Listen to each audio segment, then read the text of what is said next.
سلام، به آشپزخونه نفس خوش اومدین. امروز آموزش درست کردن این سالاد ماکارونی فوق‌العاده خوشمزه رو داریم با تمام نکاتش. پس بزن بریم تا با هم این خوشمزه رو درست کنیم.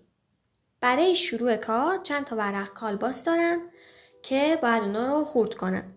بسته به تعداد نفراتی که براشون سالاد ماکارونی آماده میکنید این ورق‌های کالباس بیشتر و کمتر میشن. کالباسا رو برای خرد کردن نیازی نیستش که حتما زیادم ریز خرد بشن. همینطوری که توی سالاد ماکارونتون مشخص باشن کافیه.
نیاز داریم به خیارشور که من برای این میزان درست کردن سالاد ماکارونی از 4 تا 5 عدد خیارشور متوسط استفاده کردم. شما اگه برای تعداد نفرات بالاتری درست میکنید خیارشور رو هم باید بیشتر بردارید. خیارشور رو هم مثل کالباس باید خورد بشن ولی نه زیاد ریز، چون که باید داخل سالاد ماکارونیتون معلوم باشن. تا حالا خیارشور رو من دارم خورد میکنم. از اون طرفم ماکارونی های شکلدارم رو داخل آب و نمک میذارم که بپزه. دقت کنید چون داریم سالاد ماکارونی درست میکنیم و ماکارونی دیگه دم نمیکشه و بیشتر از این پخته نمیشه. الان باید 10 تا 12 دقیقه همونطور که روی بسته ماکارونیتون نوشته شده ماکارونی رو بذارید کاملا بپزه، با آب سرد بشویدش تا نشاسته اضافیش از بین بره و بعدش هم بذارید حتما خنک بشه، چون اگه ماکارونیتون خنک نشه و به صورت داغ به سس رو اضافه کنید سسخوری موادتون خیلی زیاد میشه و در نتیجه سالاد ماکارونیتون هم خیلی چرب و سنگین میشه.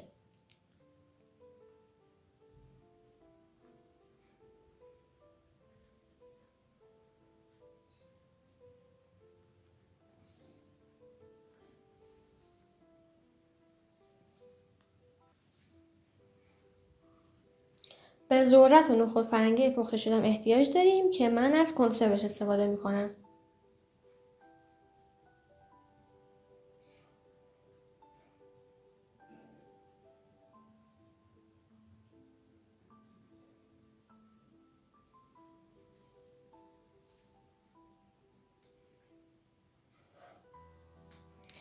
5-6 قاشق سس مایونز دارم که بهش 1/4 قاشق چایخوری آویشن و نصف قاشق چایخوری هم پودر فلفل سیاه اضافه میکنم و خوب با هم دیگه ترکیبشون میکنم. چون داخل مواد خیارشور داره و خیارشور هم نمک داره من دیگه توی سس هم نمک نزدم، ولی اگه خب یکم شورتر دوست داریم میتونید داخلش نمک هم اضافه کنید.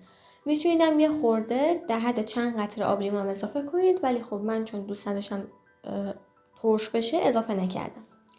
خوب سس رو با هم دیگه ترکیب میکنید.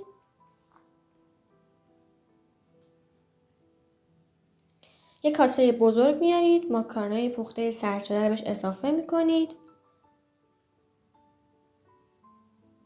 بعد بهش کالباسه خورد شده رو اضافه میکنید.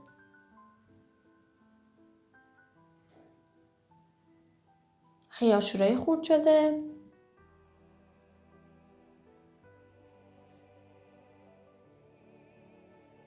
ذرت پخته شده.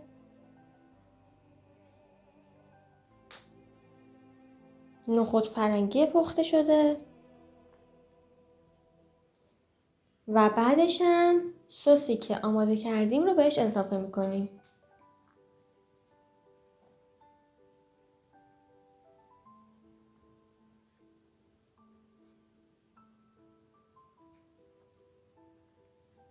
و حالا با 2 قاشق کاملا مخلوطش میکنیم تا تمام مواد و سس با همدیگه مخلوط بشن و آماده بشن.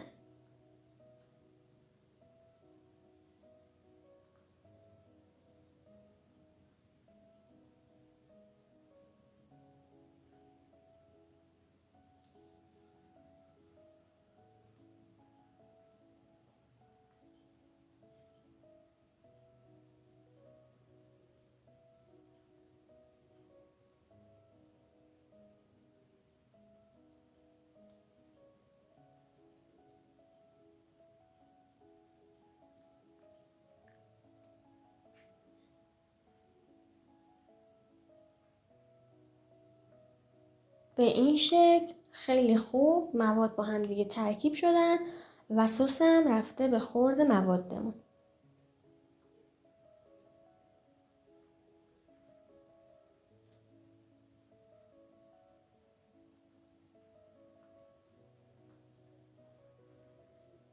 اینم از سالاد ماکارونی فوق‌العاده خوشمزه ما که آماده شدش.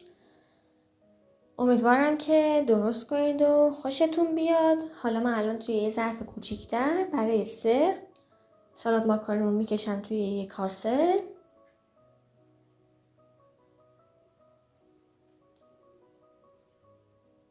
که شما میتونید برای سفره‌هاتون، برای مهمونیاتون توی ظرف‌های تک نفره هم این سالاد ماکارونی رو بریزید.